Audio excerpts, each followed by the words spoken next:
ఇప్పుడు నిశ్శబ్దంగా కూర్చోండి. మీ కళ్ళు మెల్లగా మూసుకోండి. 3 సార్లు లోతుగా శ్వాస తీసుకోండి. శ్వాస లోపలికి, శ్వాస బయటకు. ఇప్పుడు మీ మనసుకు ఇలా చెప్పండి: నేను ఇప్పుడు శాంతిగా ఉన్నాను. నేను సురక్షితంగా ఉన్నాను. ఇప్పుడు ఇలా అనుకోండి: నా జీవితంలో డబ్బు, సంపద, సమృద్ధి. I am sorry. Please forgive me. Thank you.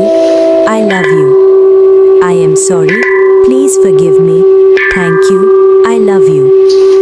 I am sorry. Please forgive me. Thank you. I love you. I am sorry. Please forgive me. Thank you. I love you. I am sorry. Please forgive me. Thank you. I love you. I am sorry.